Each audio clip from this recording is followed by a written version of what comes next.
श्री स्वामी समर्थ. जय जय स्वामी समर्थ. अनंत कोटी ब्रह्मांड नायक राजाधिराज योगीराज अक्कलकोट निवासी सद्गुरू श्री स्वामी समर्थ महाराज की जय. कसे आहात सर्व स्वामी भक्तांनो? तुम्ही सदैव आनंदी राहा हीच स्वामींच्या चरणी प्रार्थना. तुमच्या सर्व चांगल्या इच्छा स्वामी महाराज पूर्ण करोत आणि आजचा दिवस तुमचा आनंदात जावो हीच स्वामींच्या चरणी प्रार्थना. प्रथम तुम्हा सर्वांचं खूप खूप मनापासून स्वागत आहे. तुमच्या अनुभवांनी बनलेला भक्त आम्ही स्वामींचे या चॅनलमध्ये. मी शुभांगी पोळ तुम्हा सर्वांचं खूप खूप मनापासून स्वागत करते. श्री स्वामी समर्थ आणि स्वामींची भक्ती करत असणाऱ्या प्रत्येक भक्तांना अनुभव हे नक्कीच येत असतात. मी स्वामींची भक्ती करते म्हणून तुम्ही पण करा असं मी कधीच म्हणणार नाही, परंतु भक्ती मात्र 100% करायची आहे. तुमचा ज्या देवावर विश्वास आहे त्या देवाची भक्ती करायची आहे. या जगामध्ये आपल्या हिंदू धर्मामध्ये खूप देव आहेत आणि त्या देवी देवतांपैकी कोणत्याही देवांची तुम्ही भक्ती करायची आहे, परंतु भक्ती करत असताना तेवढ्याच एकनिष्ठेने, निस्वार्थ भावनेने आणि निशंक मनाने करायचे आहे. जेव्हा तुम्ही त्या ईश्वराचे होऊन जाता तेव्हा ईश्वर तुमचे नक्कीच होत असतात. जेव्हा तुम्ही ईश्वराकडे एक पाऊल टाकता तेव्हा हजारो पावलं तुमच्याकडे नक्कीच येत असतात. फक्त भक्ती करताना तेवढीच विश्वासाने, निशंक मनाने आणि तेवढ्याच प्रेमाची भक्ती हवी. जेव्हा ईश्वर आपले होतात तेव्हा तुम्हीच विचार करा की त्या भक्ताला किती ईश्वर जवळ करत असतील. आणि हे अनुभव हे आपल्याला आजच्या या अनुभवातून समजणार आहे. कारण आजचा अनुभव देखील एका सुंदर अशा स्वामी भक्त ताईंचा आहे. आणि त्या ताई अगोदर गजानन महाराजांच्या भक्ती करीत होत्या आणि गजानन महाराजांच्या भक्तीमध्ये देखील त्यांना खूप सुंदर सुंदर अनुभव आलेले आहेत. ईश्वर एकनिष्ठेने केलेली भक्ती पाहत असतात. तुम्ही तुमच्याकडे किती धनदौलत आहे, तुम्ही किती श्रीमंत आहात हे कधीच पाहत नसतात. तुम्ही केलेली मनापासून भक्ती हीच ईश्वराला त्यांच्यापर्यंत पोहोचत असते. तर आजचा अनुभव हा पुण्यामध्ये राहणाऱ्या एका वंदना ताईंचा अनुभव आहे. खरोखरच खूप सुंदर असा अनुभव आहे. चला तर ताईंचा अनुभव ऐकूया. चला तर मग ताई सांगायला सुरुवात करतात. समर्थ. श्री स्वामी समर्थ ताई. अनुभव शेअर करायचा आहे? हो, अनुभव शेअर करते मी. काय म्हणते ताई, मला खूप जुना अनुभव शेअर करू का? हा चालेल ना. का ना काय. हा मग मी काल तुमच्याशी बोलले ना. हा पण अनुभव काय शेअर केला नाही. मग म्हटलं आता मला तुमचे अनुभव ऐकत होते मी. म्हणजे ऐकते, रोजच ऐकते असं. मग ते आता नाही त्या पाण्यात बुडालेल्या त्या ताई सांगत होत्या. हो रजनीताई. हो, मग मी त्या म्हणे की असं अनुभव शेअर करा, शेअर केलेलं चांगलं असतं.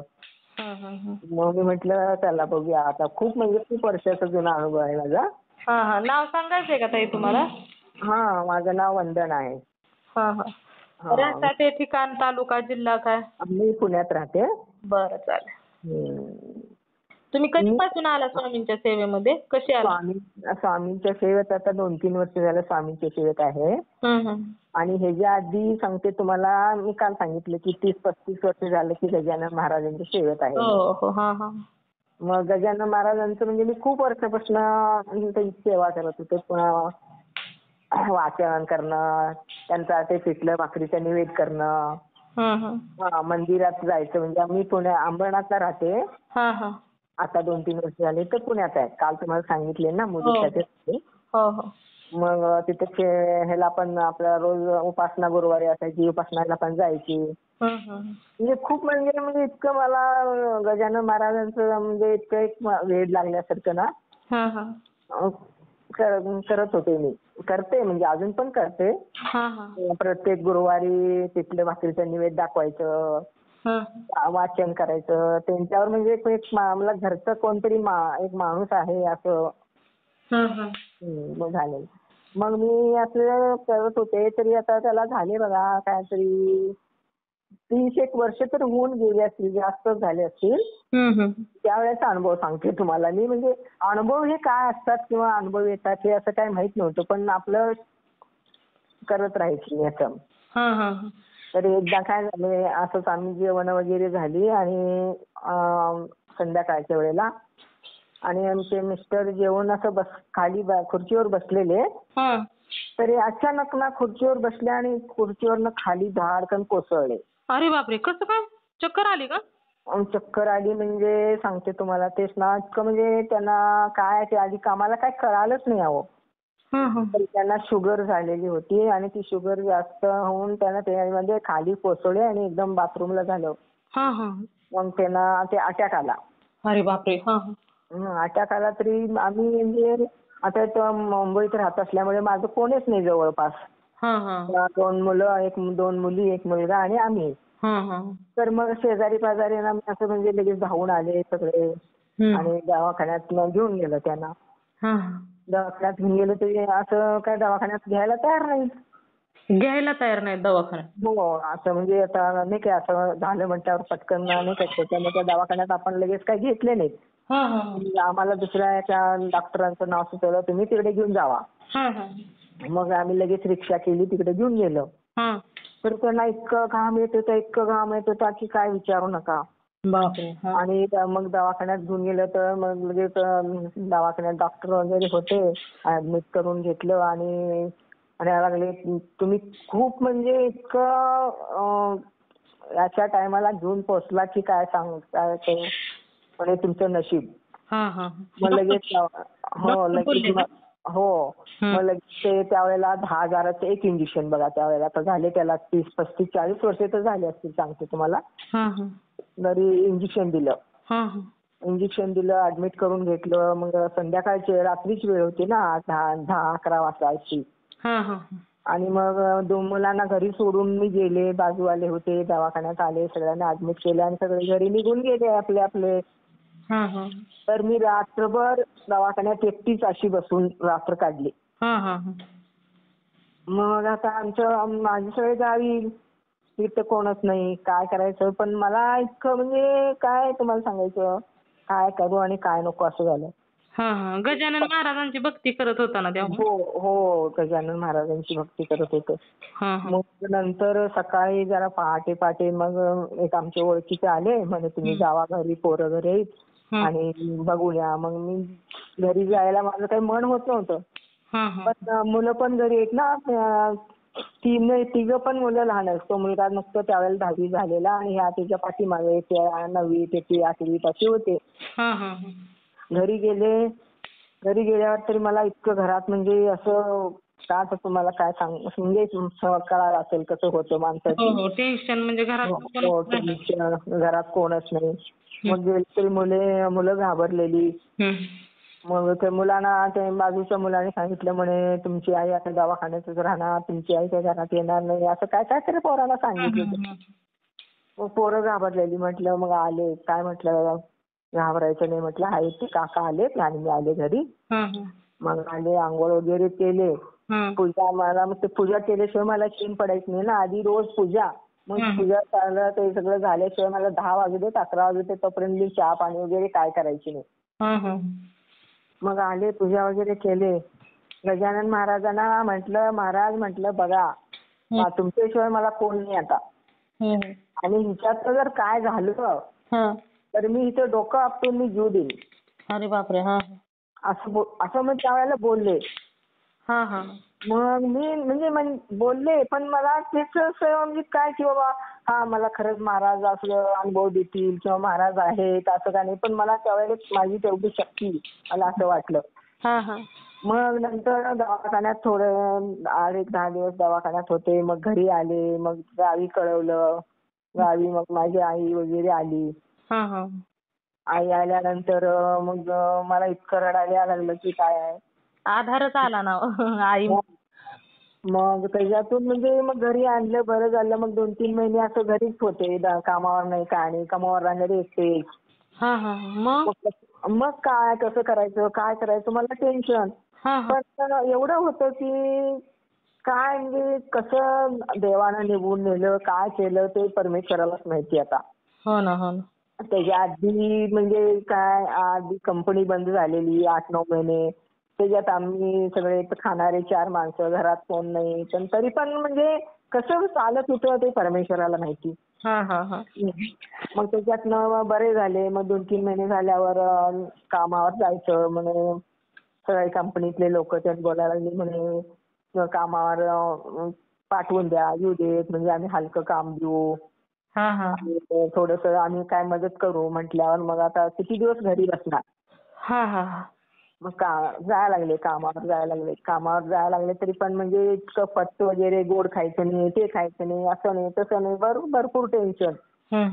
मग मी तशी त्यांच्या एवढी म्हणजे काळजी घेतली की सगळेजणी आश्चर्य करायला लागले. म्हणे बापरे तुम्ही किती काळजी घेताय, म्हणजे जेवणा खाण्याची किती काळजी घेतली. मग ते स्वतः चांगले झाले, कामाला जायला लागले, म्हणजे हे झाले. पण मला टेन्शनमुळे मी इतकी डिप्रेशनमध्ये गेले ना की मला भूक नाही लागायची, झोप नाही लागायची. मग मला नुसती भीती वाटायची. मी अंघोळीला जर गेले ना बाथरूम मध्ये तर मी कशी अंघोळ करायची की मला भीती वाटायची. नुसतं पाणी वाटून घ्यायची आणि बाहेर यायची. आणि जेवायचं नाही, भूक नाही, झोप नाही रात्रंदिवस.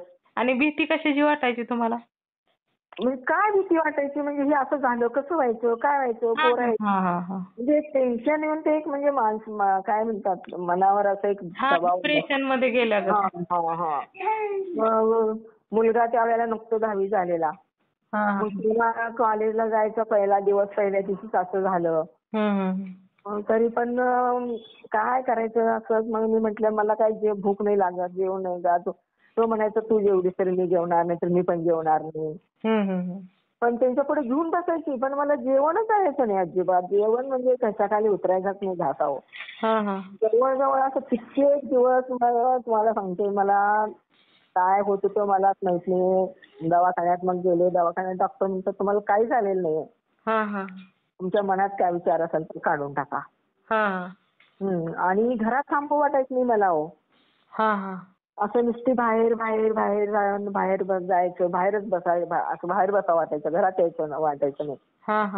कसं तरी करून पोरांना घालायची, त्यांना करून घालायची, त्यांची सेवा करायची. पण माझं म्हणजे असं विचित्र होऊन गेलेलं होतं. आणि असं 2-3 वेळेला असा प्रकार झाला बरं का.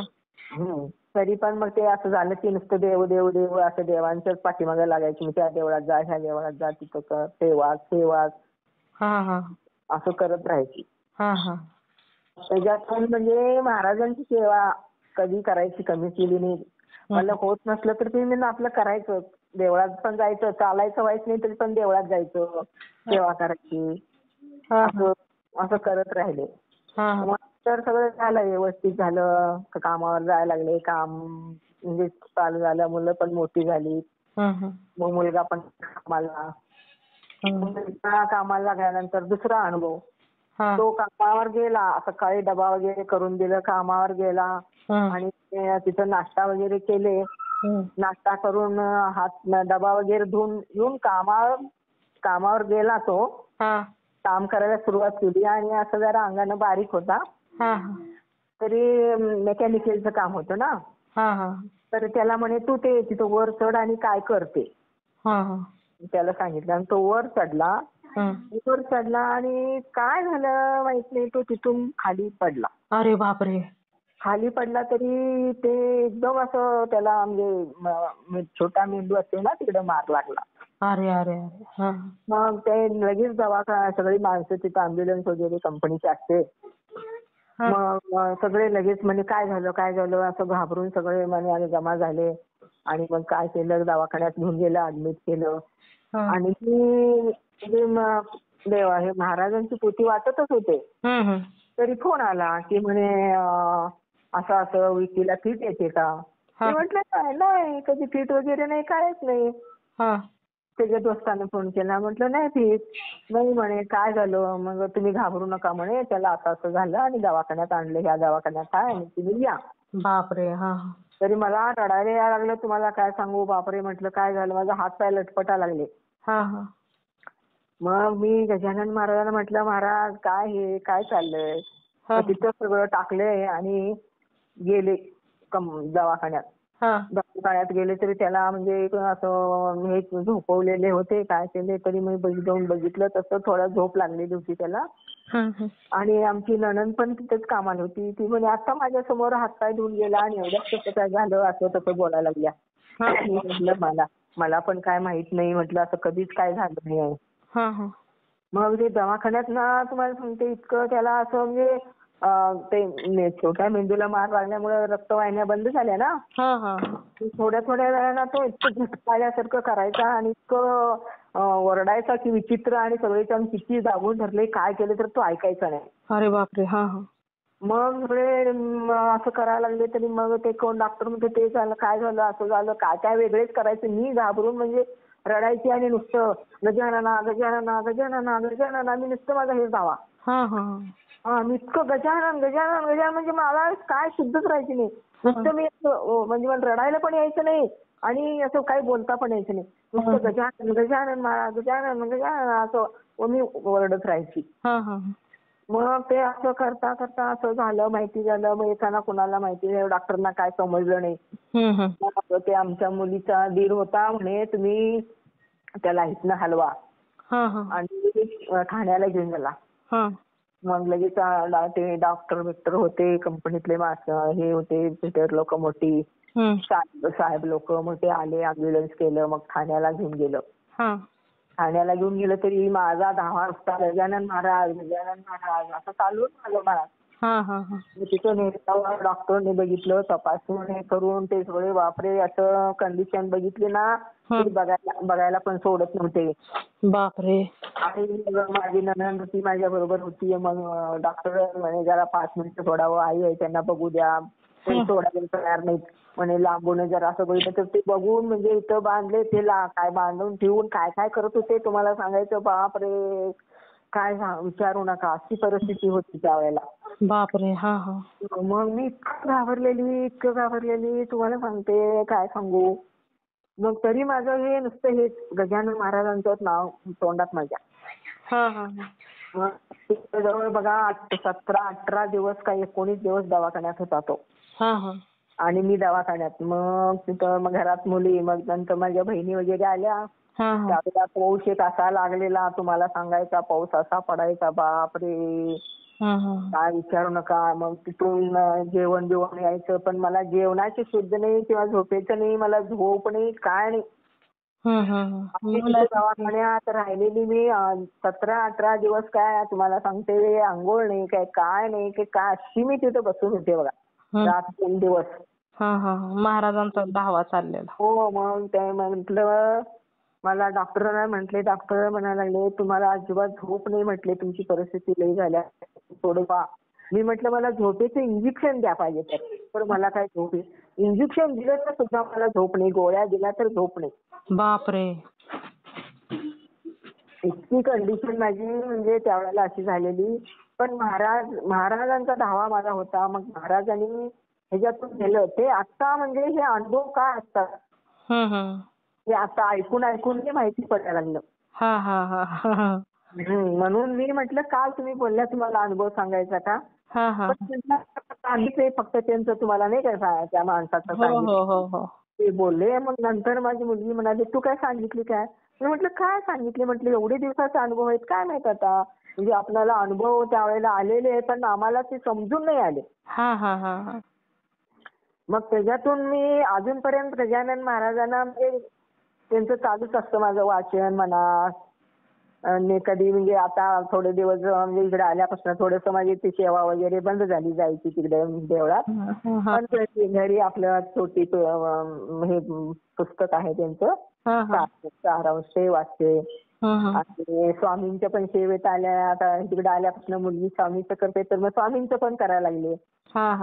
मग स्वामींचे रोजची नाट्य वाचते, माळ जपते, 11 माळेचे जप करते तारक मंत्राचं. आणि परत हनुमान चालीसा वाचते. अरे वा. म्हणजे काय म्हणजे जेवढं होता होईल तेवढं करते असं. आणि हे स्वामींचं आता ऐकून म्हणजे इतकं मनाला चैन पडत नाही की सारखं स्वामींचं ते ऐकतच असते मी. स्वामींचे अनुभव येतात ना खूप सुंदर आणि खूप सुंदर असतात. मग ते आता आमच्या मुलीला आता झाले त्याला वर्ष झाला ती पण एकदा पारायण केली सारांश. तरी त्या दिवशीच मग तिला पहिल्या दिवशीच तिला पूजाबिजी झाली, सगळी झाली, आरती केली. आरतीमध्ये स्वामी दिसली आम्हाला. अरे वा. स्वामी मग म्हटलं सांगितलीस काय? मी म्हटलं नाही अगं, तुझा अनुभव तू सांगशील म्हणून मी तुम्हाला बोलणार होते. माझ्या मुलगीला बोलायला तोपर्यंत फोन कट झाला. मग त्या दिवशी म्हणजे ती म्हणे बघ इथं काय दिसतं काय दिसतं, सगळ्यांना दाखवायला लागली. फोटो काढलाय? फोटो काढलाय का? हो, फोटो काढलेला होता. हो, मग ते म्हणजे मला पुरीना दाखवली म्हणे स्वामी दिसतात. मग मला म्हणते बघ काय दिसतं. म्हटलं काय दिसतात? स्वामी दिसतात. मग त्या बहिणीला पाठवली, सगळ्यांना पाठवली म्हणे अगं स्वामी दिसतात. अरे वा. मग ते मग तेव्हापासून म्हणजे स्वामींचं आपलं सेवा करणं काय म्हणजे होता होईल तेवढी करता येईल तेवढी करत राहते. ती पण आता कामाला जाते, मग वाचन करते. संध्याकाळी आल्यावर त्यांचं काय माळ जपायची, वाचायचं. मग तिची इच्छा खूप आहे की बाबा म्हणजे काय करायची, पण टाइमच भेटत नाहीये. तेच म्हटलं स्वामी महाराज आहेत म्हणून आपलं कसं चांगली, काल तुम्हाला बोलले की अशी परिस्थिती आहे पण स्वामींच्या ह्याच्यातनं कसं तरी चाललेलं आहे. स्वामी असं साथ देवोत, असंच राहो. स्वामी सगळ्यांना म्हणजे सगळ्यांना चांगली बुद्धी देवो, सगळ्यांचं कल्याण करो, सगळ्यांना म्हणजे त्यांची सेवा करण्याची बुद्धी द्यावं सगळ्यांना. हो, ते तर आहेच. ज्यांनी सेवा केली त्यांच्या आयुष्याचा भार हे स्वामी चालवत असतात ना. आणि कोण कोण काय म्हणतात, काय कुठं काय स्वामी आहे, कुठं काय असं. पण ते ऐकताना पण आपल्याला बरं नाही वाटत. तुम्हाला पटत नाही तर पण बोलू नका. हो ना. नाही, ज्याच्या त्याच्या विश्वासाचा प्रश्न असतो ना. मग मी आता गजानन महाराजांचं करते ना, तरी ते गजानन कोण कोण म्हणतात की बाबा म्हणजे एकच करावं, एकच करायला पाहिजे, असं काय नाही ताई. नाही, काही नाही बघ. कारण आपले दत्तगुरु आहेत ना, ते ब्रह्मा विष्णू महेश आहेत. चराचरामध्ये ते आहेत. तुम्ही कोणत्याही देवाची भक्ती केली ना, ती स्वामींपर्यंत किंवा दत्तगुरूंपर्यंत पोहोचत असते. दत्तगुरूंचे अवतार स्वामी आहेत. हो. त्याच्यामुळे नाही काय टेन्शन घ्यायचं. तुम्हाला गजानन महाराज आणि साईबाबा यांनी स्वामींकडूनच दीक्षा घेतलेली आहे ताई. त्यांचे गुरु श्री स्वामी समर्थच आहेत. तेच आहे. पण मी आता म्हणजे ते पण करते, हे पण करते. आणि ज्या वेळेला म्हणजे माझे मिस्टर होते ना, ते पण म्हणजे रोज स्वामींचे पोथी वाचायचे, दत्तांच्या गाणगापूरला जायचे. मग ते आता झाले 12-13 वर्ष नाही माहित आता. वाढले अहो. अरे. काय त्यांना अटॅक आला का काय दुसरं? म्हणजे त्यावेळेला अटॅकातनं चांगले झाले. जवळजवळ बघा तो अटॅक किती म्हणजे माझा मुलगा 10वीला होता त्यावेळेला आलेला. त्याच्यानंतर चांगले झाले, कामावर जायला लागले, सगळं झालं. पण नंतर काय झालं आता 12-13 वर्षाच्या पाठीमागं त्यांना दात दुखत होते. दात दुखतोय म्हणून ते दाताच्या दवाखान्याकडे गेले, पण ते झाला त्या दाताचा कॅन्सर. मग ते आम्हाला काय कळून आलं नाही, पण ते उपाय करता करता ते पुढे गेला. आणि मग एक 4-6 महिने दवाखाना हे करत तिकडं केलं, पण त्यांना खायला यायचं नाही, प्यायला यायचं नाही, खूप त्रास व्हायचा.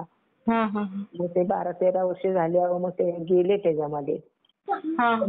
ते पण स्वामींचं गाणगापूरला जाणं, पोथी वाचणं, देवाचं करणं, किती उशीर झाला तर तोंडात पाणी घालत नव्हते. असं सगळं करत होतं. पण काय आता शेवटी मी काय म्हणते ना, ते म्हणजे सत्य आहे त्याचं काय हो, ते व्हायचं ते होऊनच जातं. हो, तेच ना. असं म्हणजे झालं आहे आता आपल्या देवाच्या कृपेने म्हणजे सगळं आहे. पोलीस एवढं जरा असं आहे, पण त्याच्यात स्वामी महाराज आहेत म्हणायचं. स्वामींच्या भरोसा ठेवून आपलं चाललेलं आहे. हो. स्वामी जिथे आहेत ना तिथं अशक्य असं काहीच नाही ताई. स्वामी शक्य करून जातात. खूप सुंदर आता या अनुभव होते तुमचे, शेअर करते मी. हो. चला, श्री स्वामी स्वामी समर्थ ताई. मित्र आणि मैत्रिणींनो, बघा या ताईंचे अनुभव किती सुंदर होते, जुने होते, परंतु अनुभव ईश्वराने देणं, ईश्वराने आपल्याला साथ देणं ही खरोखरच खूप महत्त्वाचं आहे. आणि यातून तुम्हा सर्वांना खूप काही शिकायला देखील भेटले असेल. कारण ईश्वराची भक्ती करा, कोणत्याही देवाची करा. ज्या देवावर तुमचा विश्वास आहे त्या देवाची भक्ती करा, देवी देवतांची करा. परंतु भक्ती करत असताना नेहमी इमानदारीने भक्ती करायची आहे. जेव्हा तुमचं एखादा भक्त ईश्वराच्या चरणाशी आपले सर्वस्व अर्पण करतो, तेव्हा ईश्वर देखील त्या भक्तांसाठी नेहमी धावून येत असतात. हेच आपणा सर्वांना या अनुभवातून शिकायला भेटलेलं आहे. त्यापेक्षाही खूप काही सुंदर सुंदर अनुभव त्या ताईंचे आहेत आणि त्यातून खूप काही शिकायला देखील भेटत असते. खरोखरच या ताईंचा अनुभव मला तर खूप आवडलेला आहे. तुम्हा सर्वांना या ताईंचा अनुभव कसा वाटलेला ते तुम्ही मला नक्कीच कमेंट करून सांगायचं आहे. त्याचबरोबर श्री स्वामी समर्थ देखील लिहायला विसरायचं नाही. तुम्हाला जर स्वामींचा एखादा अनुभव आलेला असेल तर मी इथे नंबर दिलेला आहे. या नंबरवरती तुम्हाला आलेला स्वामींचा अनुभव किंवा कोणत्याही देवाचा, ज्या देवावर तुमचा विश्वास आहे त्या देवाचा अनुभव हा नक्की शेअर करायचा आहे. जेव्हा तुम्ही एक अनुभव शेअर करता तेव्हा तुमच्या अनुभवातून खूप लोकांना मदत देखील होत असते आणि त्याचबरोबर खूप काही शिकायला देखील भेटत असते. आणि तुमचा अनुभव ऐकून जर एखादा व्यक्ती भक्तीमध्ये आला तर याचे पुण्य तुम्हालाच मिळणार आहे. त्यामुळे तुम्हाला आलेला अनुभव हा नक्की शेअर करायचा आहे. तर तुम्ही सर्वांनी मिळून माझा व्हिडिओ शेवटपर्यंत ऐकला. त्याचबरोबर आपला हा चॅनल भक्त आम्ही स्वामींचे या चॅनलचं एकच ध्येय आहे, ते म्हणजेच भक्ताने भक्त स्वामी भक्त वाढवायचे आहेत आणि प्रत्येकाचे जीवन स्वामीमय करून टाकायचे आहे. त्यामुळे तुम्हाला आलेला स्वामींचा अनुभव किंवा कोणत्याही देवाचा अनुभव, लहान असो किंवा मोठा असो, अनुभव हा नक्की शेअर करायचा आहे. तर तुम्ही सर्वांनी मिळून माझा व्हिडिओ शेवटपर्यंत ऐकला त्याबद्दल मी मनापासून तुम्हा सर्वांची खूप खूप आभारी आहे. पुन्हा भेटूया श्री स्वामी समर्थांच्या अशाच एखाद्या सत्य अनुभवाबरोबर. तोपर्यंत तुम्ही सर्वजण नेहमी सुखी राहा, समाधानी राहा, आनंदी राहा आणि श्री स्वामी समर्थांचं नामस्मरण करत राहा. श्री स्वामी समर्थ. जय जय स्वामी समर्थ. धन्यवाद.